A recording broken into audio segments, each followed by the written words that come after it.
tozana yango ezali likambo mokete tozali lisusu na ngonga toswana na kati na bisote tozali lisusu na ngonga ya koluka kobetene makofi te na yoki bato mingi baoyo mosusu baze koloba yango par ignorance ba mosusu mingi baze koloba yango po bapesi bango mbongo bakoma na kati ya ba internet babwaka ba tract pona koloba baoyo wana bazali bato ya ba mobutiste baliaki babebisi mboka bazali na droit ya koloba te.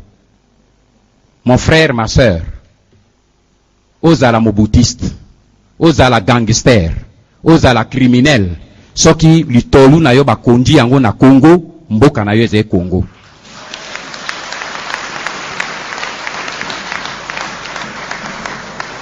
Balobaka pete ata mwana ya moyibi, mbala mosusu, eleko batata balali na butu, ye azo zonga na operation ya moyibi, aye kokuta pe moyibi na lopango akangie.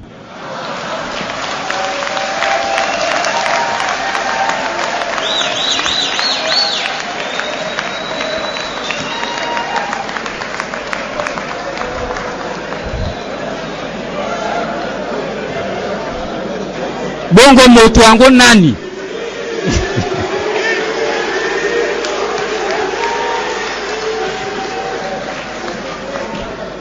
Eloko na lobi yango yo. Mwana ya moyibi. Abimi na butu akei koiba. Tango aze kozonga na liboke ne ya moyibi. Aye akuti na liboso na ndako moyibi mosusu azoiba tata na ye. Soki akangi moyibi tata na ye akoboya ye.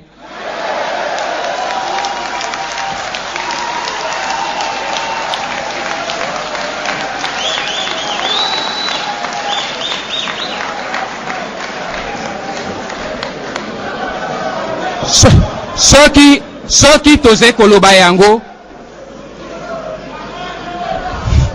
soki tozali koloba yango mes frères mes sœurs ezali po ezali mpasi mingi naze kosola na bino na lokota ya mboka po tolobela na biso bana mboka verité lokola nga na bimaki na mboka nasali mbula mwambe libanda nakokaki pe na fanda libanda lokola bomoni nga wabwe na kondi te naze na nzala te naze mendiant te nakokaki naloba na fandi libanda oye koleka na bango kuna makambo na bango soki na lobi boye nakanisi meme bana na ngai bakoki kotala lisusu foto ya tata na bango na elongi te parce que lokola na bimi mbula mwambe totikaki mboka tosali mabe tobungi pe lokola mbula mwambe to réfléchir liko na berreur na biso tozai kotala ndenge nini eze koleka tosengi bino pe bolimbisi mbala na mbala tolobi bolimbisa biso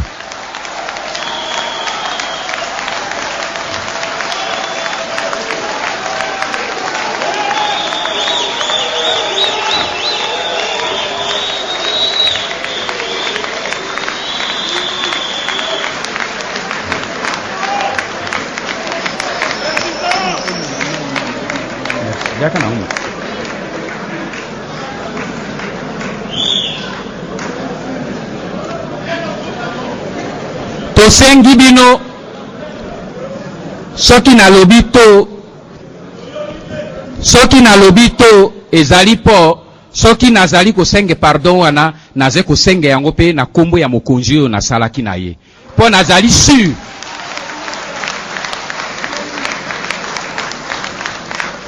po ngai na yebi ye pe na yebi ke soki lelo yo ya azalaki libanda mbe azalaki moto ya liboso ya kosenga pardon pe ya koloba na ba Congolais bolimbisa ngai pesa ngai une nouvelle chance yango wana naze koloba lokwa tobimi libanda nakokaki na fanda me lelo yo boye kokoma buku baoyo bazai bozai wa ba intellectuel bazai na kati kokoma livre ezali d'abord sacrifice ya yo moko ya ngonga na yo moko ba document yo nabimiseli bino na kati bokanisi ke bazwaka yango pamba po okende okota ti na Kigali pona kozwa mikanda ezali kuna bakopesa yo yango gratuitement lelo yo toze kosolola depuis le mois de novembre tango livre ebimi comme ngai naze na kati ya circuit na bango Kagame ya kamati mitindo apesi mitindo na batu na ye motu wana akomela bonane te bo abatre ye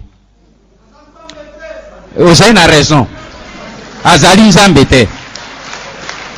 C'est la raison pour laquelle nazali na no liboso na bino to komi mois de mai, mois de juin, pe akomona ngai mbula na sima. Mais tokokuta na face à face.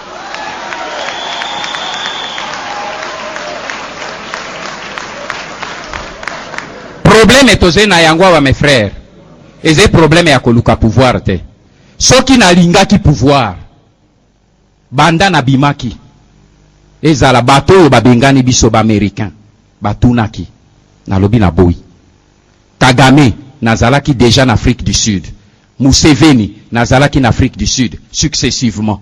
Batindaki bato na bango pona koya kotuna.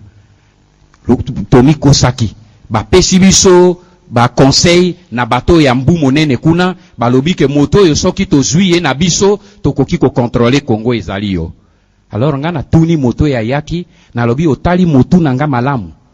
Donc omoni ngai na forme ya motu oyo ekoki ko collaborer na bino pona kende ko occuper mboka na ngai.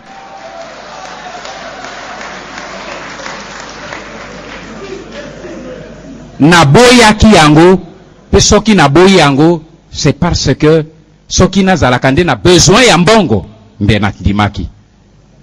Mais ata ye alobi baluka vi na ngai ezala en danger. Ata baze kofuta bandeko mosusu ya bakongolais pona koluka motu na ngai ndenge ndeko wana alobi kuna sima.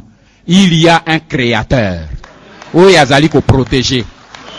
Mes frères tolongola ko banga mboka oyo ya biso na Bible babengi yango eze Canaan ya biso. Mboka wana biso tosengeki nzambe tobotama wana te. Lokola tofandia wa biso nyoso nzambe nde aponeli biso mboka wana.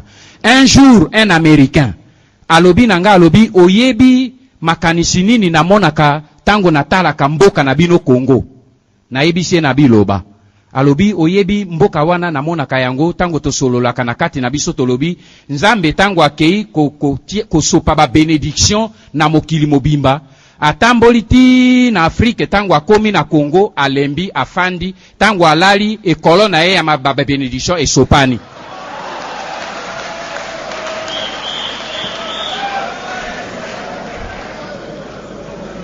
Elingi kotalisa importance ya biloko tozali na yango. Mes frères, tozali susu na ngonga ya koloba te. Biso oyo tozali libanda. Bapaya bazali kozila bayeba eloko nini peuple congolais alingi.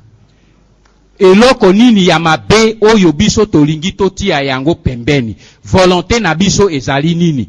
Tozila te ba américain, ba belge, ba français, ba allemand, ba koya ko résoudre problème na biso te.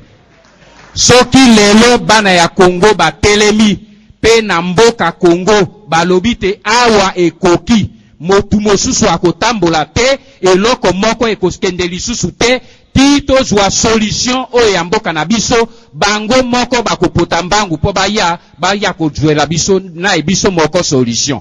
Natunaki na batu nazalaki kosolola na motu moko ya mopanzi sango alobi me ozo mono solution ya mboka na bino ezali na schéma te.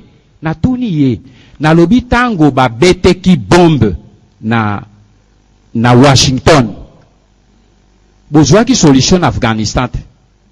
Afghanistan wana esige botikaki yango ti bozwaki solution te. Soki lelo yo boye bino bozali de bonne foi. Biso bana ya Congo soki tolobi ke tolingi maintenant to mitia esika moko tozwa gouvernement na biso to sala makambo oyo ya biso po to kende mbangu na élection. Pona nini bino bokoya ko soutenir peuple congolais te. Oyebi question batuni ngai alobi bongo peuple congolais ango alobi ango mokolo nini. Azali na raison parce que ko banga eleki biso. Egoïsme eleki biso. Tozali na force ya komitia ensemble te. Division koswana. Soki lelo, mes frères, mes sœurs, congolais, patriotes congolais, soki biso to telemi esika moko, motu oyo akozongisa biso sima azalite. Ngai na monoki yango na miso na ngai, na lobite na mboka moko ya Afrique, eleko armée ya bapaya, bazali kwa komi à 150 mètres na résidence ya mokonzi ya mboka wana. Bana ya mboka wana. Baye komi interposé.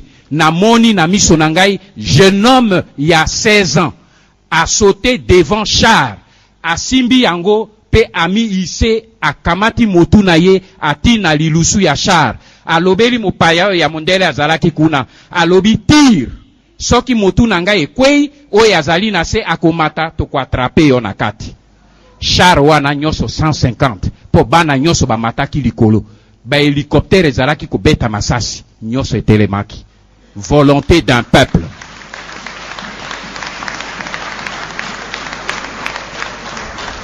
Bango batambolaki na mandoki te, batambolaki na makbangola te, ibazalaki na ba machette te, biso tozali na culture ya machette te. Tozali kotuna te ke totia mobulu na mboka na biso. Tozali kotuna te ke bato sala pillage na mboka na biso, mais que jeunesse ya mboka na biso et pa yo biso tozali libanda. Tokoki kokamata ba meko. Pote bapaya oyo bazali na mboka oyo bipai nyonso bayeba ke bana ya Congo oyo bafandi na poto epai tozali esika bapanzisango baze kotambola omoni bango bayaki awa bakamati bilili babimi mbango bakei soki boyaki awa tembe baye kokamata bilili awa botelemi boye bayoki te kuna quelque chose ezali baye kotia matoi me bamoni nano rien mais soki lobi to bandi makambo oyo ke est bloqué et tombola réellement opinion na bango boyebi biso tofandi na poto ba gouvernement ya mboka oyo batambola kaka soki opinion na mboka na bango e bouger soki biso to faire bouger opinion ya mboka na bango te totu na bango ba ya komi intéressé na mboka na biso te po ba bota bango epai na biso te il faut to yokana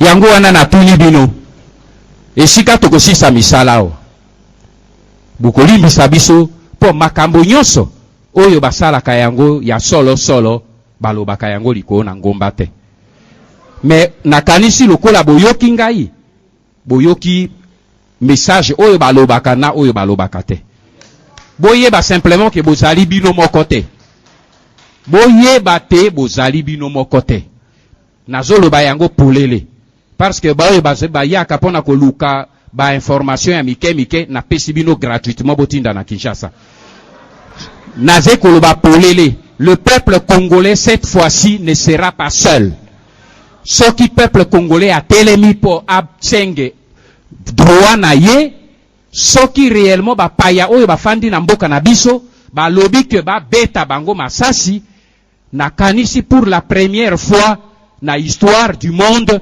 bakoyoka pona ce qui concerne le Congo que ce qui n'arrivait jamais est arrivé.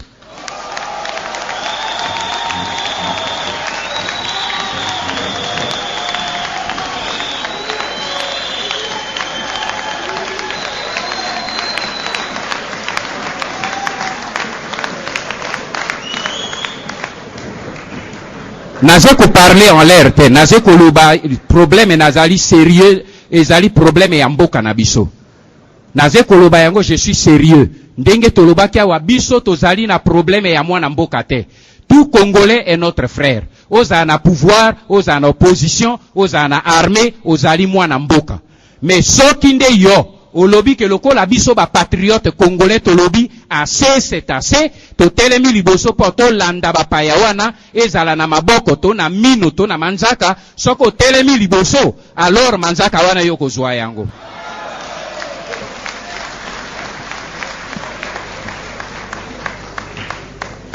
na tondi bino pe na sengi pardon mingi po bandeko bauti mosika ba yei bazai na mingongo ekauki tosololi mingi bandeko bauti mosika balimbisa ngai soki tozwi ngonga mingi ya kosolola te mais na cadre ya organisation na biso na koleka avec notre comité tokosione nde tango tokobanda kosione tango tokosala pe eze sumisika te na kati ya mikolo eze koya tokokutana tokobenga meme bandeko bauti bipai na bipai po tozali na cellule na biso ya stratégie mais na cellule ya stratégie wana po okota okoleka na kati ya scanner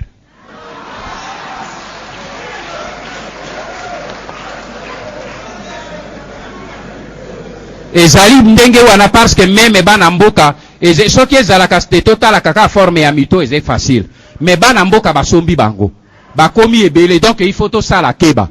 Yango wana na kokuta na mbangu tango tokosilisa na bandeko oyo bauti mosika po topesa na ta mbote ya pamba pe tozwa na rendez-vous cellule ya stratégie na biso tokotia.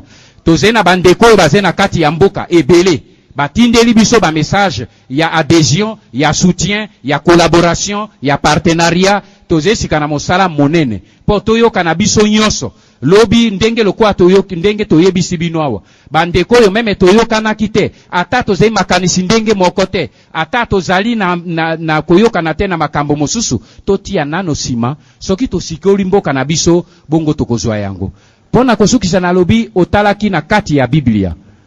Dans la Bible, Josué était en face de Canaan. Bakendaki 12 espions. Quand ils sont revenus, les autres ont regardé la taille des gens qui occupaient Canaan. Je vous dis, ne regardez pas à la taille, à la force, à la puissance des gens qui aident les occupants de notre pays. Comme Josué, nous allons simplement dire, levons-nous, emparons-nous de ce pays et nous y serons vainqueurs. Merci, que Dieu vous bénisse. Cette mesure, Oyo Mokonzi Apareko, M. Norengwanda, a proposé qui n'a pas expliqué vite fait. Mesure à Liboso a sengaki que ba parti politique, ba activité na bisonyo sur politique totika. Parce que eza lokola ba botolibino terrain, makambo ngai mayo nanga eza rouge, nga mayo nanga eza bleu, nga funa so madame ba catch soki nini so ba botolibino terrain moya ko beta match ezate. Donc il faut nan bo récupérer terrain. Et puis après, mutu akozwa étiquette nae, akozwa maillot nae, etc. C'est un peu ça l'image pour nous expliquer bino. Donc il y a un mokozi ya pareko mesure à liboso à sengaki, eza que bisonyo soto tikanan makambo ya ko bunda pour na pouvoir, to bundela nan mabele. Et pour ça, ça veut dire que tout tikanan makamba politique. La deuxième mesure est la création d'un fonds patriotique de salut public. Ezaka que bato bandimi kotika nan makambo ya ba parti politique to sangana na ngoma moko boye plateforme moko boye oyo objectif nango ezana nini eza to libérer mboka. Donc c'est logique parce que loko nyonso pona kokoka kosala musala moko boye il faut s'organiser. La constitution de ce front patriotique et à salut public et ça pour permettre justement que bato ba sangana ba fixer ba objectif etc.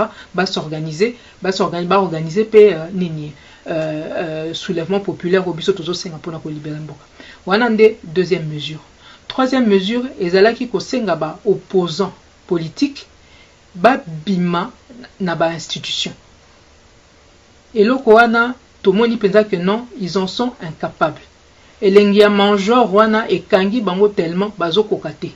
Et puis eloko msuso toye koyeba pe tozui puisque président la rasala qui proposition na ke bato ba bima na kati na ba institution a contacté plusieurs de ses opposants et ba msusu balobi que non baza moyen ba bimezate Kabila osala bango chantage bao ba yibaki mo bambongo bao bakangaki bango na ba dossier moko boye donc moyen ba tikate et puis ba msusu bazana ba crédit na bango ceux qui ba bimi kuna nani akofuta etc. Donc yo peuple ceux qui ba ebisio sala ville morte ceux ba ebisio bima au chômage de janvier à décembre etc. depuis des années sacrifice au yo peuple aux sala député sénateur bango kuna balobi ke bango ba kokate ata une journée à pamba ba kokate donc botala kaka niveau de bato o tozana ngo na mboka wana o balobi ke bazana souci na bino mais bazana incapable ya kosala sacrifice même une journée même 2 jours même un mois même ata une année sacrifice au bino bo salib depuis bambula bango bazo kokate wana ezayaki troisième mesure. La quatrième mesure yangonde tokomi nango sikoyo. Parce que le quoi to sengaki bango ba longwa na ba parti politique ba lingité to yebisi bango boya to constituer un front patriotique ya salut public ba yete mais biso apareko toza quand même na noyau moko boye ya front patriotique wana qui est le CNRC puisque kuna esika to sangani na CNRC na Conseil national ya résistance congolaise et ça justement pour na komeka ko s'organiser pour na nini ko libérer mboka na biso. Donc wana bango ba parti politique oboza na kuna balingi na bango te le nini to troisième mesure ezaki donc ba bima na ba institution publique ba lingité. Donc to komi na quatrième mesure. Quatrième mesure on a na uto web sabino eza désobéissance civique. Eza eloko ekolakisa que peuple a commis suffisamment conscient. Désobéissance civique autre zo sengane ni oloba nini. Eli koloba ke yo congolais sikozali, yo peuple ozo nyoko mawana. Muto azo nyoko la yo. Occupant, collabo eza oyo azosala na mopaya. Mutu wana nyonso kosunga ete. Esika nyonso ozali, soko okoki koparalyser ou paralyser ba activité na ye, soko okoki ko ralentir ba activité o ralentir yango.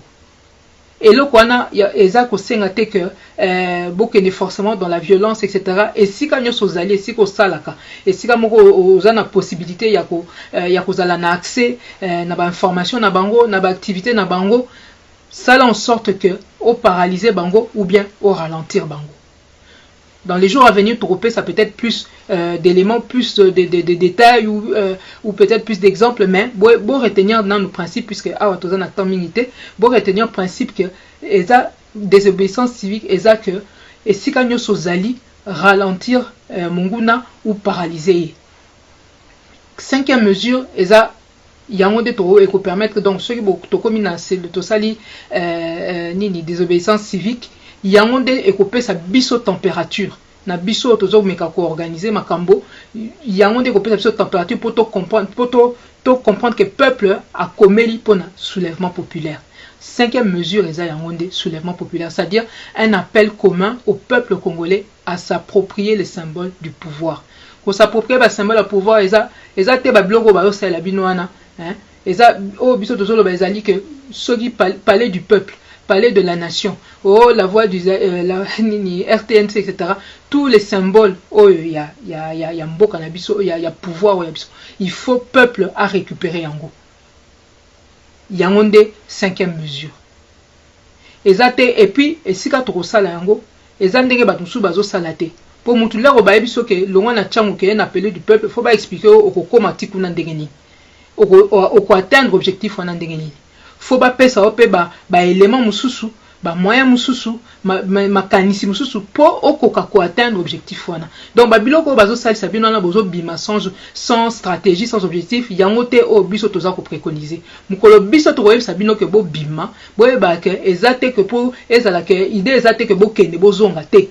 To ko bima une fois ti to ko sisa makambo wana. Voilà la différence mususu entre biso na ba opposant. L'autre chose, donc, on a celui qui comme la cinquième mesure, donc au côté déjà na dynamique et soulèvement populaire.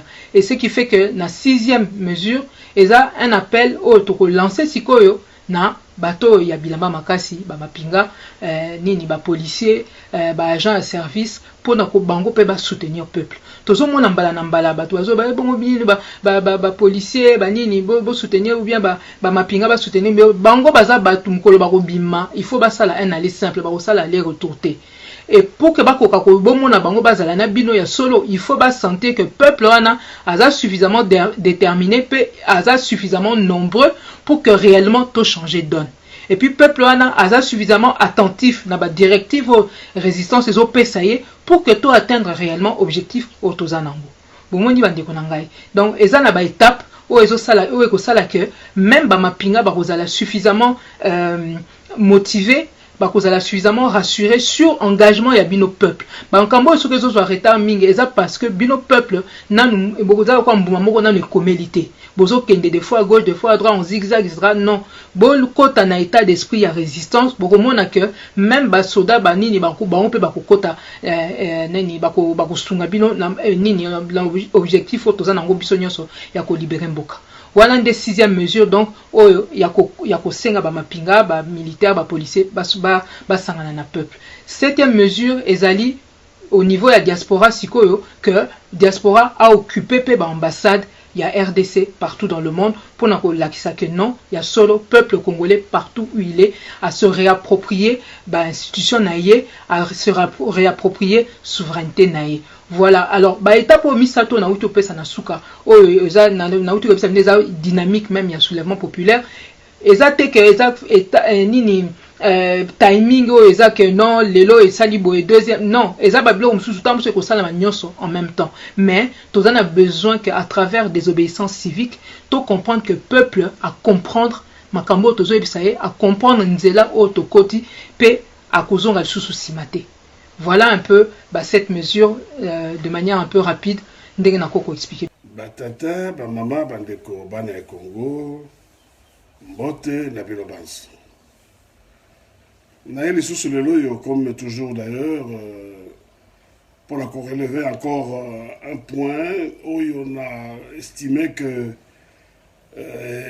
zako kopesa frein na avancement ya makambo ebele na kati ya mboka na biso parce qu'il faut boyeba que to comme un tournant moko décisif soko to raté le cap c'est fini mboka wana tozangi yango en tout cas pour la bambula ebele pour ne pas dire définitivement.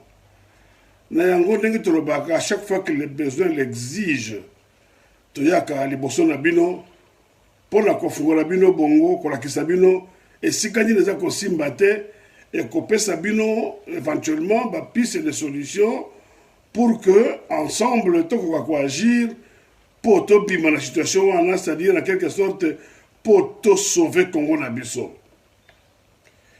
Lelo na yeko solo na bino un sujet moko. Lelo na zaka un sujet moko ya ko développer mais que j'estime d'une importance capitale et que donc sengera kinaya pour tout décortiquer yango ensemble na bino ba na Congo pambate di kamone salami mikolo lekije belé lelo ne la ko baboye na zaka enregistrer émission yo Toali le 4 juin, si je ne m'abuse, nous sommes le 4 juin aujourd'hui, et bien ça fait 20 jours que je suis resté à observer Natal à ce qui va se passer, mais na moni que donc mon s'est limité. Alors dans le but, na ko continuer à observer et sengeli tenaya ko sona biloba na Congo, na ki sabino que réellement et le ko za ko simbate et le ko na et ko semblait minime, mais il y a entre autres makambo za ko sala que tous en cherché autour de yango lelo yoyo na kati mboka na biso. Eh ben à quoi je fais allusion? Nazo sala allusion na mayemadeka ki na parlement le 16 mai na bile to le 4 juin mais le 16 mai na kati ya parlement, c'est-à-dire na kati ya assemblée nationale pendant que débat monsieur ko salema. Eh bien, qu'est-ce que l'on constate? Deux citoyens, d'abord je dis bien, deux citoyens rwandais qui sont parlementaires, c'est-à-dire membres de la Katia Parlement et Assemblée nationale, l'un est Hutu et l'autre est Tutsi. Ces deux messieurs, ils se sont permis de passer devant les micros l'un après l'autre pour se lancer des invectives, s'accuser mutuellement en disant que Bazako détenir chacun un carré minier na Masisi et les Tutsi, en l'occurrence M. Ndaishimie, lui c'était un Hutu, Ndaishimie, lui c'était un Hutu, alors que collègue Naye Tutsi, en l'occurrence Mwanga Chocho, il atindaki bato na carré minier na chantier Naye, bato wana bakei ba bomi ba Congolais à Masisi kuna.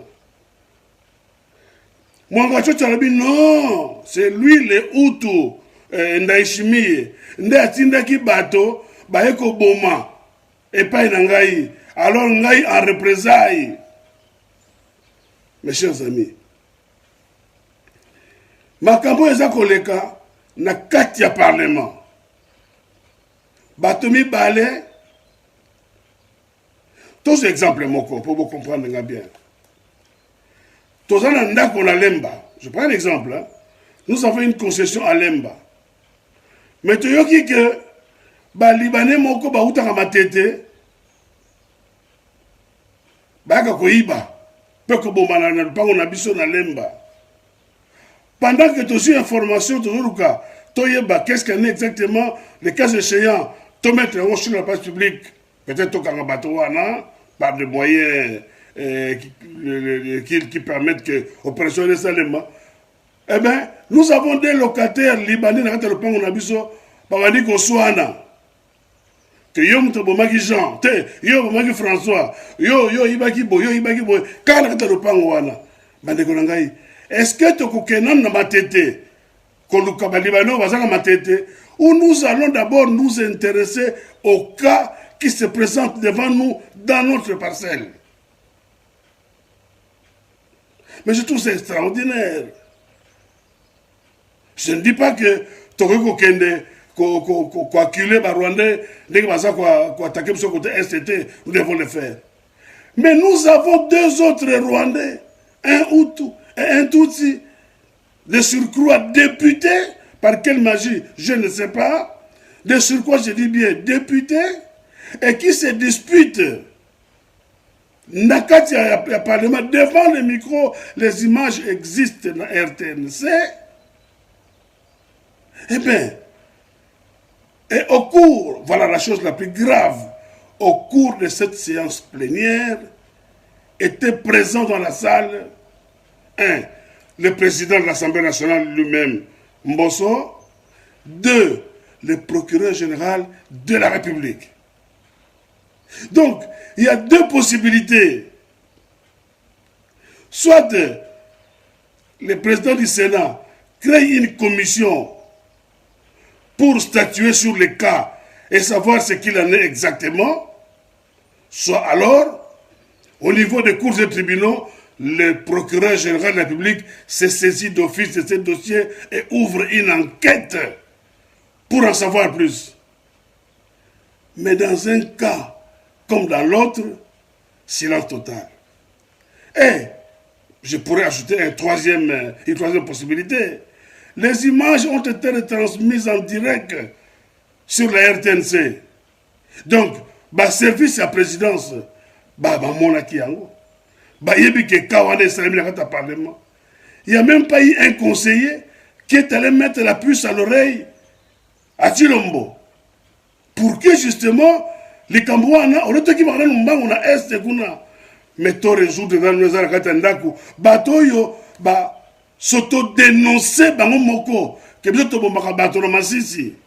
Nous avons des carrés miniers, nous avons des chantiers. D'abord, les chantiers, quelles sont les conditions? Personne ne s'est intéressé. Et même tous les parlementaires, tous les députés, mes chers, rôle Nabiru et Zanini, n'est-ce pas défendre la République? N'est-ce pas voter les lois? Bofandi, on dirait Boyoka qui donc, Nabiru va député, na procureur général de la République, na votre soi-disant président de l'Assemblée nationale, vous êtes tous beaux pour la poubelle, à mon sens. Parce que Ngaï, et là, qu'on les caté. Et dans tout ça, mes chers amis, je dis bien, dans tout ça, vous avez un de vos collègues qui s'est levé. Parce qu'à mon avis, le député Tsingi Pouloulou, il s'est levé. Et il a tenté même d'en découdre avec ces deux messieurs-là. Les images existent. Nous avons vu qu'on l'a calmé et on l'a éloigné. Donc, pour Nabino, député, le fait qu'il y a calmé, il y a éloigné, le dossier et si le cas est résolu, classé sans suite. Mais c'est très malheureux. Je me pose la question de savoir quel est réellement le rôle que joue un parlement ou quelle est l'importance d'avoir des députés, donc d'avoir un parlement dans un pays. Parce que, comme je l'ai dit tout à l'heure, au lieu de Est, nous avons là, dans le parlement, s'autodénoncer, baza ko s'accuser mutuellement d'avoir tué. Bakombo Yebani, comme je l'ai dit tout à l'heure, Ndaishimi et Hutu et Mwanga Chocho, un Tutsi. Nakacha Parlement. Vous allez suivre l'autre, comment il s'appelle, le président rwandais, Kagame. C'est très bien. Mais bateau ya Tindi. Bateau ya utilisé pour déstabiliser le Congo. Ces deux députés-là, qu'est-ce que nous en faisons? Qui sont au Parlement?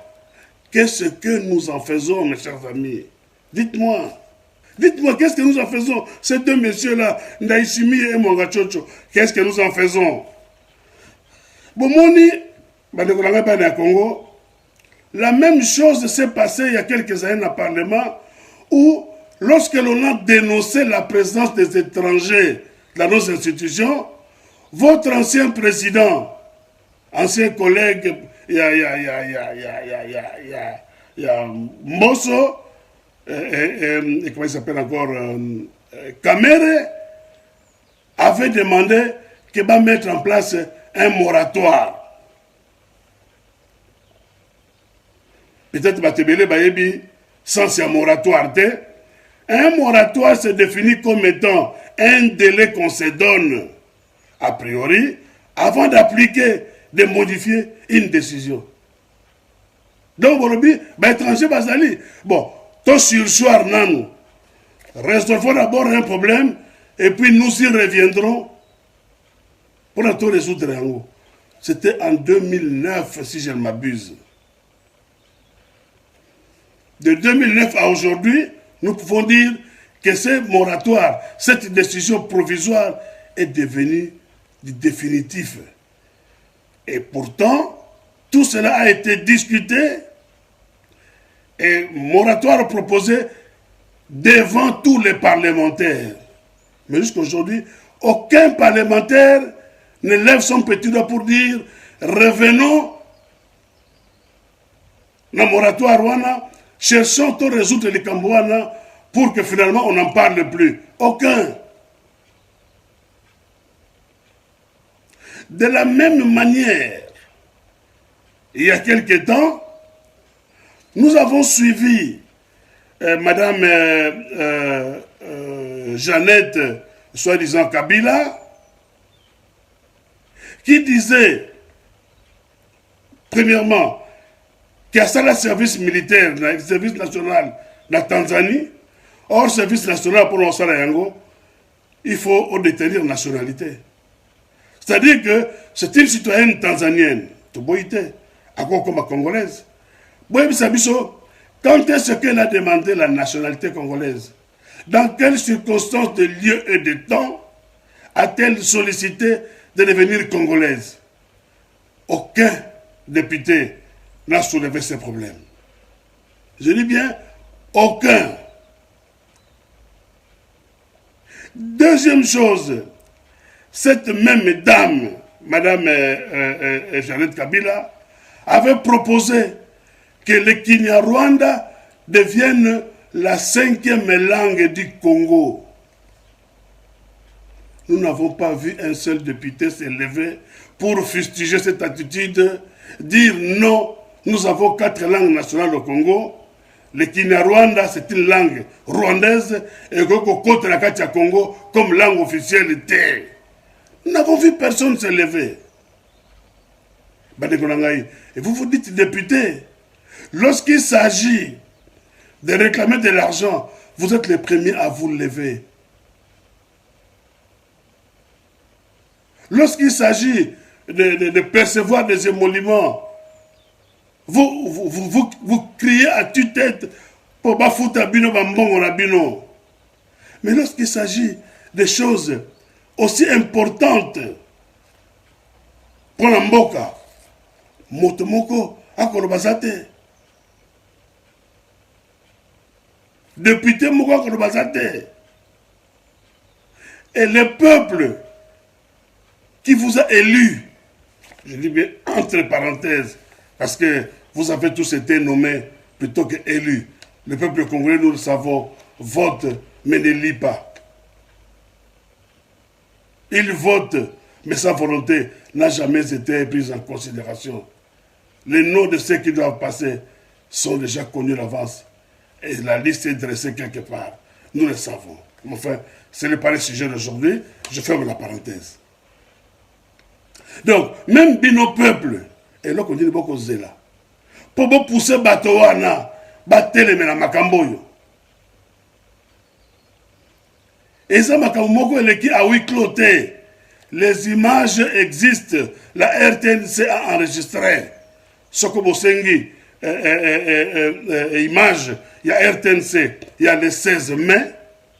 Bokomona, clairement, et Siko Wapi, député Mibaloyo, tout le temps, Bakombo na Binawa, Ndaishimiye, Namwanga Chocho, Bazako, se lancer l'invective, qu'on lance mutuellement l'accusation pour la tuerie et ça, le Massisi, et pas la bateau, parce que bakoko kota na soko na carrière na ye, ou la carrière mosusu, bomi bateau. Bateau wana bakeika kaboy. Donc na Congo, tokolo ba que peuple congolais a jouir d'aucune protection de la part de ses responsables politiques. Aucune protection. Bakoko pour le peuple congolais nenge balingi autorité mon côté à l'Obaka. Autorité mon côté à l'Obaka. Ni même le chef de l'État. Parce que par ses services, il sait très bien, par exemple, le Kaoyo, on a autre cité parce que c'est dans la même ordre d'idée. Quand il y a des députés qui ont soigné la Bakary Miné dans la tuerie, quand il y a un moratoire proposé par Kamere, alors président national et assemblée, quand il y a Jeannette Kabila qui disait qu'Azaki, dans le service national de la Tanzanie, qui proposait que les Rwandais deviennent la 5e langue nationale, donc on ne sait pas dans quelles circonstances liées le temps à ces grandes nationalités congolaises peut à Yango, Toyebite. Et dans tout ça, pendant la présidence et l'Assemblée, jusqu'au dernier, motus et bouche cousue. Et nous prétendons être des députés, des représentants du peuple. Non. Je crois qu'on doit vous trouver une qualification pour parler de vous. Excusez-moi, je vais boire un petit verre d'eau. Donc, Bino Tobenga, Bino, député, représentant du peuple. Non. Un représentant du peuple ferait tout pour défendre le peuple. Un représentant du peuple, sa bataille serait celle de défendre les intérêts du peuple. Mais on tue à Massissi. Et qui sont à la base de cette tuerie, un Hutu et un Tutsi, des citoyens rwandais, et se retrouvant, siégeant au Parlement congolais, par quel miracle, jusque-là, ça me dépasse. J'ai attendu, comme je l'ai dit tout à l'heure là, 20 jours avant de réagir, pour attendre la réaction. Il y a une autorité en Mboka. 20 jours, ça s'est passé le 16 mai au Parlement. Aujourd'hui, au moment où je passe l'émission, nous sommes le 4 juin. Je dis bien, au moment où j'enregistre l'émission, nous sommes le 4 juin. 20 jours sont passés. Dossier, quand on une opportunité de poursuite, dossier classé sans suite. Ah, très cher député. Donc, pour ne pas pleurer, je souris un peu. Mais je suis très remonté par rapport à vous pour ce comportement ignoble, indigne de vous. Vous ne méritez même pas d'être appelé représentant du peuple. Vous ne le méritez pas. Vous ne méritez même pas qu'on sorte de l'argent des caisses de l'État pour vous payer. Vous ne le méritez pas. Mais vous méritez cependant une chose, d'être chassé à coups de pierre et de bâton de ce Parlement, de cet hémicycle. Que le peuple vienne vous chasser à coups de pierre et de bâton. C'est ce que vous méritez, chers soi-disant députés. votre collègue, comme je l'ai dit tout à l'heure, Nsengi Pululu, s'est interposé par rapport à ces deux Rwandais. Vous l'avez laissé seul se battre contre ces deux messieurs-là. Même le président, le soi-disant président du Parlement, n'a pas donné suite à la réaction de ces derniers. Alors, je crois que, nous l'avons dit tout à l'heure là, Boza qu'on méritait, Boza Anakati à hémicycle, très cher, monsieur, soi-disant parlementaire. Boza qu'on méritait, peuple, Yako Benganabino, Yangona Kosengana peuple. Bo Bengana ba député wana. Baza qu'on méritait, Baza Libanda ya parlement. Bo chasser Bango, Bozo Mabanga, Banzete, allez chasser ces gens-là, c'est votre droit le plus légitime. Parce qu'ils sont censés vous représenter et vous défendre. S'ils ne sont plus à mesure de vous représenter et de vous défendre, eh bien, ils ne méritent même plus de mettre leurs petits pieds dans cet hémicycle. Voilà, très chers amis, Bana Congo, na sujet moko, le Parlement, moko kaka. Entre-temps, sujet wana englobé 3 petits points. Je dis petits, pour dire ça comme ça, mais 3 points importants. On a outil épinglé la lingite réaction pour que le règlement y a situation que bino peuple bon s'approprier les Kamboana. Bana ya Congo, Congo ezaya bino, Congo ezaya biso, eh ben biso peuple par ma voix tosengi que bokenda na parlement, bobengana pour des raisons que je vais énumérer, bobengana ba député wana à coups de pierre et de bâton parce que baza ko mérité bazara wana te. Voilà. Batata, maman bandeko, nako benda masolo molai te, na évoquer makambo na yaki nango, na suki wana, pe na fixe bidon pour la prochaine fois, maïda.